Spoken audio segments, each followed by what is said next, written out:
Hello, Tara Brabazon here, and it's my absolute pleasure to be talking with the legendary Priscilla Dunk-West. Priscilla is Professor of Social Work at Victoria University in Australia, and having worked in the UK and Australia, she brings incredible expertise to the profession of social work. And let's be honest, the profession of social work has probably never been more important than it is right now. And I've had the joy of reading Priscilla's work well over a decade before I had a chance to actually meet her. And there's so much I'd like to talk about with her, but there's one area that is of incredible interest to me, and it's well outside of my personal and professional experience and expertise. And that is, how do you move a successful book through multiple editions? Now, I've never done it, and I'm really curious to see how it is done. The first book I read from Priscilla was How to Be a Social Worker, Deploying Your Social Work Self. This book is about to move into its third edition for Bloomsbury, with the first edition being published in 2013. So let's see how Priscilla does it. I'm so excited to talk with you today. Could you tell us how the original idea of the book emerged? How did the project emerge? As I said, it was the first time I read your work. It was over a decade ago now. Where did this come from? It came all the way from Coventry University, where I was working at the time. So I was working with students. I'd been working in universities for a few years, and I was working with social work students, and I thought I would talk to students. I would have conversations with students, and they would say, oh, no, that's in the theory topic, or that's in the ethics topic, or that's in the skills unit. And so I saw this compartmentalisation of professional knowledge, and at the same time I was doing my PhD. So I was doing my PhD looking at sexuality and identity in sociology, and reading all these theories of identity and selfhood. And I'm kind of a bit, I'm a critical friend, I suppose, to psychological notions of identity. Yeah.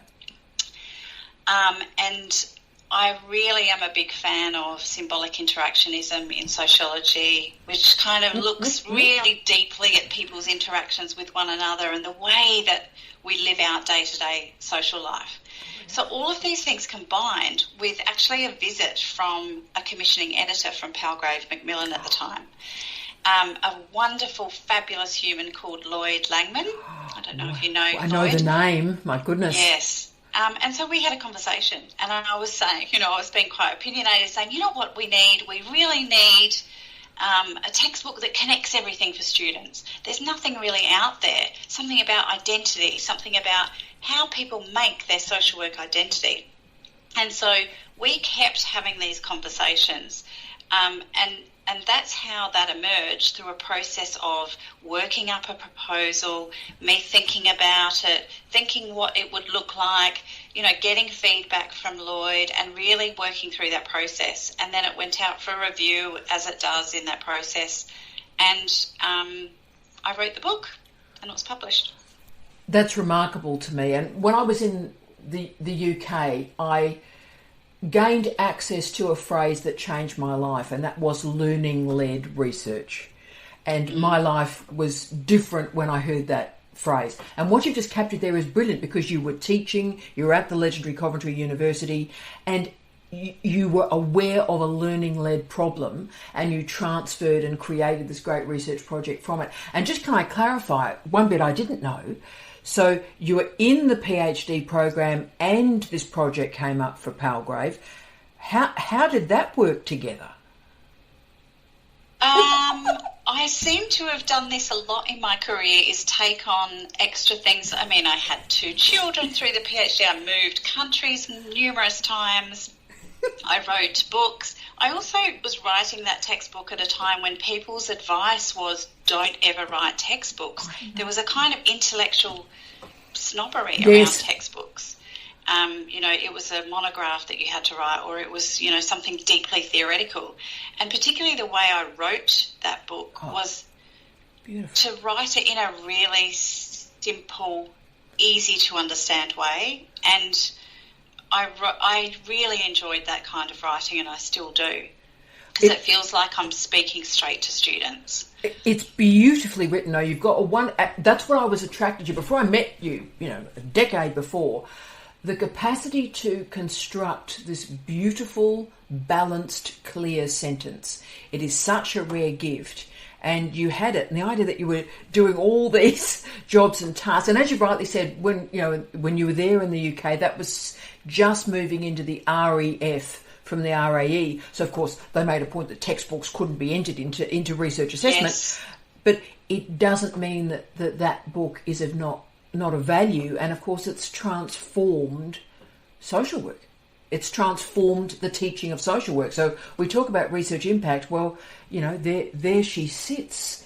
And, this week when I've been prepping up for this conversation with you, I've gone through and I've read all the student reviews. It's always a bit frightening. You go onto the Amazons, you go onto the book sites to read the reviews, and students absolutely love this book. They love it. And I've just read, I haven't read a bad student review, and I've never seen that on any book ever. But looking back on it now, what do you think you got right about the form and the content and the mode of this book? I think it is that connecting together for people, and I think prior to that, there was something in social work called the use of self, and the idea of the use of self in practice. But aside from that very specific directive, there wasn't really an appreciation of that. People came into social work with a whole lot of lived experience, doing whatever, being whatever, growing up in a particular context, wanting to do social work for a particular reason. And so I think I tried in that book to talk to students and say, you are someone who's bringing a whole lot of lived experience in, and you're going to have to work out ways to incorporate all of this stuff that we're telling you and teaching you in the university context, take it out into practice, and ultimately graduate as a social worker and be in the world and do the thing that social work does, which is, we fight for human justice, for social justice and human rights, and we advocate for people. And there's a whole lot of integration that social work students have to do around theory into their practice, and it isn't always evident how hard that is. It's really hard. It's really hard for people who come into social work who might have other professions, for example, and so have to really change their mindset, have assumptions about the world. People's values change throughout their social work course. So I guess it tapped into a need to better understand that maybe from students. I had one student come up to me once and say, I read your textbook and it was like you were speaking straight to me, and that was the best thing. And I know students have used it when they go on placement to remind them of all the things that they've learned in university, for example. So I think it probably speaks to a need that social work students had and continue to have probably. What a gift! And just so you know how I've used it, I have used your book in teaching, is I use it at a doctoral level to teach positionality, because it's one of the most gorgeous configurations of how to integrate, how to compartmentalise, how to bring in theory, how to create that interface between high theory and the burdens, the lived experience of the self. So it was absolutely phenomenal, and can I say it was one of the best texts to teach higher degree students positionality. So that shows you how great the book is. And amazing. Well, and look, the success of the book was confirmed by that second edition, which I also bought. It's one of the few books I've actually bought the editions. But how did you approach this? Because for me, I've never done this before. So you've had a successful book. They want a second edition. What do you do? And what don't you do? And what don't you do? I've got no idea. Tell me. Because I think the temptation is to add, right? And so for me, the second edition was around thinking about what needed to stay and not breaking apart this thing had been helpful and well received. So keeping the tone, keeping the language, keeping the sort of structure, the structure worked in terms of thinking exercises. So there are kind of visual prompts there, and so maybe adding some, updating material. Social work changes across time, and so thinking about what needed to stay, what theories are still being used, what's changed in the world, do we have different conceptualizations of different things, are there different forms of social work emerging, those sorts of things. So I would say that second edition was really tweaking around the edges, but trying to maintain and hold this version of it that made sense and had done well. That's tremendous. And from my perspective, whenever people talk about the nature of research, there's always one question I use as a provocation, and that is, what's changed?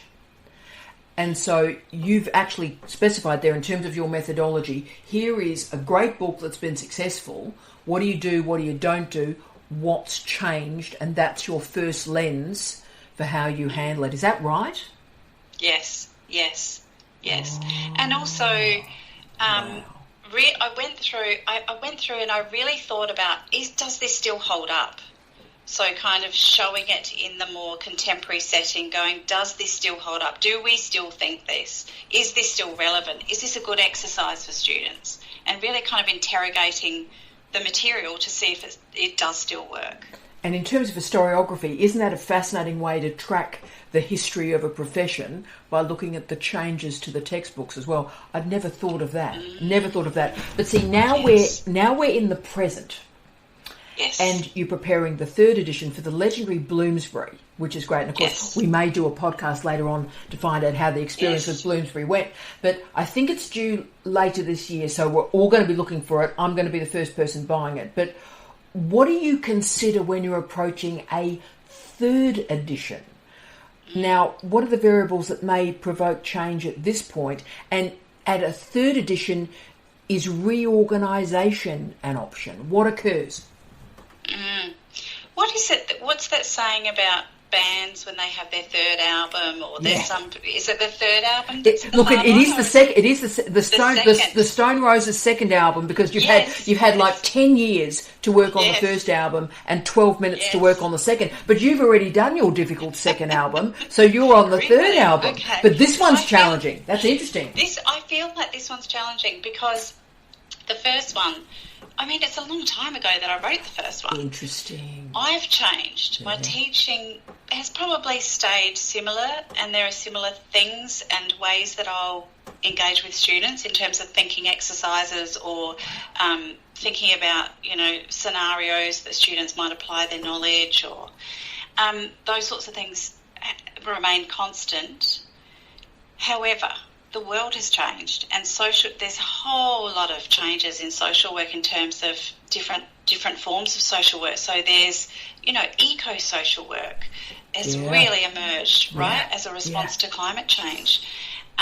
There's increased awareness about the sort of national borders that sit around social work practice. And so in the US, we've got a very clinical social work. In the UK, it's much more statutory. In Australia, we still have a very pretty high emphasis on advocacy and activism at the heart of social work. Internationally, activism is very much part of social work. So you've got all these kind of international, national, and then local differences alongside all the changes in political landscape, the rise of communicative technologies, social media. All of those changes have happened in a very short amount of time. And so this edition, interestingly, just the kind of book part of it, the publisher part of it, was the second edition was published through Palgrave Macmillan in a sort of an imprint called Red Globe Press, which was then acquired by Bloomsbury, which is why this is now sitting with Bloomsbury. Wow. I actually approached Bloomsbury this time and I said, are you interested in a third edition? And a fabulous woman called Becky went and sent out the book to a lot of people and got all of this feedback and collated these masses of feedback from academics around the world, really, looking at, what could be improved, what needs to change, what's it missing, does it still work, those sorts of things. And so I was able to get all of these fresh eyes looking at the text. And so that's really helped me formulate a new way of approaching it. There will be quite a lot of additional sections, but the spine of it, the skeleton of it remains the same, but it will be kind of padded out more, I think, in this third edition. So, I feel really grateful to have those additional insights from people who are experts in this space, who have looked at the text and who will help me inform that third edition. Well, can I say that's probably one of the greatest advertisements for Bloomsbury I've ever heard, and I already thought they were fantastic. And I'm only laughing about it because there was that odd article in The Australian, I think, last week about, a male Australian writer who was very, very upset that women were getting publishing deals and men were being left on the shelf, so to speak. And, what's happened to Australian publishing. And, of course, what you've confirmed as a remarkable Australian woman and a remarkable Australian scholar is it's a big world out there, girlfriend. And yes. How about you find a fantastic publisher that suits you? But you've captured there, we're in a time of accelerated modernity.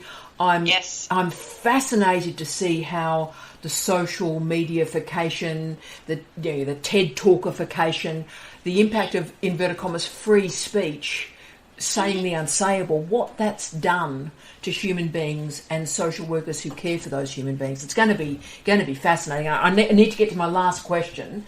Mm-hmm. I'm so excited I could explode. And this is really about what you recommend to our friends and to our colleagues around the world who might be listening to this podcast and are thinking about writing that big textbook. So the REF, the RAE, the ERA, really they're sort of parked now. People are much more focused on impact and engagement and learning-led research, and indeed nitros that we may talk about in a future gig. So what would you say to someone thinking, this is my moment to write this big textbook? Are there any hints about how to make that textbook sustainable? To think about the multiple editions at the start. So begin with the end in mind. I like that. I think the metaphor I used before was of a skeleton, and I think something that has a strong foundation that draws from student experience. Like, who are you writing this for? You're writing it for the student who's looking for help with making sense of theory or making sense of what they're doing on this course. And so coming from that student perspective, I think is really helpful. As an educator, you're aware of the landscape of literature out there, and looking for a gap is relatively easy when you're engaged in teaching and you're listening to students and you're watching their struggles and you're marking their assignments, right? So you can notice it. And so being curious about that and noticing those gaps is going to set you up for writing something that I think will have that longevity because it sits in a space that needs to be filled. What an inspirational conversation. Thank you for your time. You are amazing. And let's get terribly excited about the third edition from Bloomsbury. Thank you so much.